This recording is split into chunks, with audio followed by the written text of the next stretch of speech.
কিন্তু গোল হয়ে যেত। আবার কিন্তু কাউন্টার অ্যাটাকে লোকনাথপুর ইয়ংস্টার, সেখানে ফরওয়ার্ড বাগে তেমন প্লেয়ার নেই। লোকনাথপুর ইয়ংস্টার বল সেখান থেকে কাবু করতে পারছেন না উনি, কিন্তু পিছনে আউটের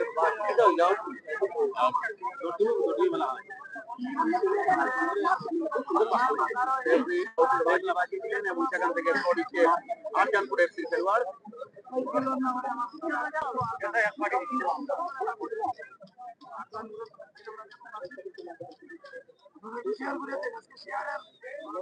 হলদে জার্সি পরিহিত আরজানপুর এফসি এবং নীল জার্সি পরিহিত লোকনাথপুর ইয়ংস্টার। আবার আক্রমণে লোকনাথপুর ইয়ংস্টার, দেখা যাক কি হয়। না, বল ছিনিয়ে নিলেন ডিফেন্ডার আরজানপুর এফসি। আরজানপুর এফসির দখলে রয়েছে বল, সেখান থেকে শর্ট পাসের মাধ্যমে তারা কিন্তু আক্রমণে উঠে আসার চেষ্টা করছে। নাম্বার 6 এর পায়ে শর্ট তুলে মারলেন, এখন পর্যন্ত আরজানপুর এফসির দখলে বল। দেখা যাক নাম্বার 3 আক্রমণে ডি বক্সে ঢোকার চেষ্টা। এখন পর্যন্ত আরজানপুর বিপদ হতে পারে লোকনাথপুর ইয়ংস্টারের জন্য। এই মাঠে আগে ভাগে যারাই লিড নেয় তারা কিন্তু জয় নিয়ে মাঠ ছাড়ে, সেটা পরিশোধ করা কিন্তু অত্যন্ত কষ্টসাধ্য হয়। আমরা দেখেছি অনেক ভালো ভালো দল সেখানে কিন্তু হেরে বিদায় নিতে হয়েছে, অনেক ভালো ভালো দল। আরেকজন প্লেয়ার ইনজুরিতে লোকনাথপুর ইয়ংস্টারের নাম্বার 4, উনি কিন্তু ইনজুরিতে পড়ছেন। সাময়িক খেলা শ্রমিকের নির্দেশ দিয়েছেন রেফারি শামীম আহমেদ। मजा नहीं आ रहा है एकदम मस्त। এখানে প্যান্ডেল দিকে বসে আছেন সুরজ বৈষ্ণব। kemarin আমি দেখছি Facebook kita kemarin na kita post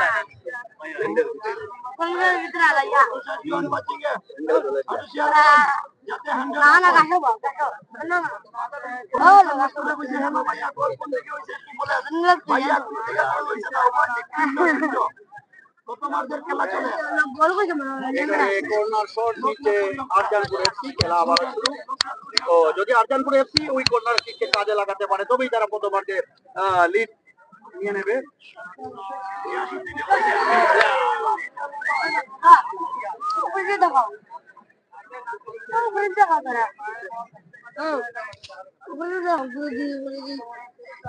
বিপদ মুক্ত হতে পারেনি লোকনাথপুর ইয়ংস্টার, এখন পর্যন্ত তাদের অংশেই রয়েছে। না, বল ছিনিয়ে নিয়েছে লোকনাথপুর ইয়ংস্টার। লোকনাথপুর ইয়ংস্টারের পায়ে বল, সেখান থেকে ছোট ছোট পাসের মাধ্যমে তারা কিন্তু আক্রমণে উঠে আসার চেষ্টা করছে। আক্রমণ প্রতি আক্রমণ আমরা দেখি, একবার যদি আরজানপুর এফসি আক্রমণে যায় তবে পাল্টা আক্রমণ কিন্তু নিতে কেউ পিছিয়ে নয়। আবার কিন্তু লোকনাথপুর ইয়ংস্টারের পায়ে বল, দেখা যাক কি হয়।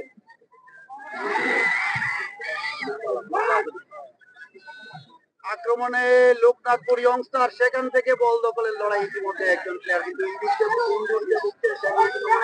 শুয়ে পড়েছেন আরজানপুর এফসির পায়ে বল, কিন্তু না, ইনজুরির কারণে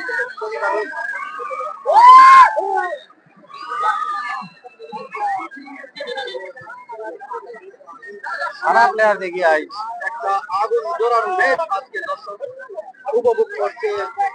আক্রমণ প্রতি আক্রমণ, যদিও কম্পিউটারাইজ ক্যালকুলেশন সময় আমাদের এই পার্সেন্টেজ শতকরা কার দখলে কত বল রয়েছে সেটা আমরা কম্পিউটার ক্যালকুলেশনে বলতে পারছি না, তবুও আমাদের অনুমান 60-40 হবে ইয়ংস্টার লোকনাথপুরের দখলে 60% বল এবং আরজানপুর এফসির দখলে 40%, তেমনই হবে আমার অনুমান। এখন পর্যন্ত প্রথমার্ধের প্রায় শেষ লগ্নে এসে পৌঁছেছে, সেখানে কোনো পক্ষই গোল করতে পারেনি। খেলার ফলাফল আরজানপুর এফসি 0 এবং লোকনাথপুর ইয়ংস্টার 0। নীল জার্সি পরিহিত লোকনাথপুর ইয়ংস্টার এবং হলদে জার্সি পরিহিত আরজানপুর এফসি। বিএনএমপি প্রান্তে রয়েছে লোকনাথপুর ইয়ংস্টার এবং দুটি প্রান্তে রয়েছে আরজানপুর এফসি। এখন পর্যন্ত খেলার ফলাফল, খেলার সমতায় রয়েছে।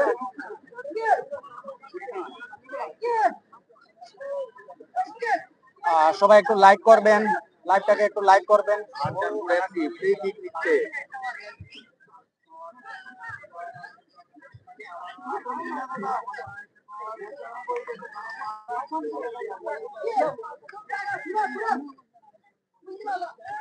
আজকের ম্যাচ কিন্তু দর্শক যেভাবে প্রত্যাশা নিয়ে এসেছিলেন মাঠে, তেমনই হচ্ছে, যেমন সরাইঘাটের যুদ্ধ চলছে মাঠে।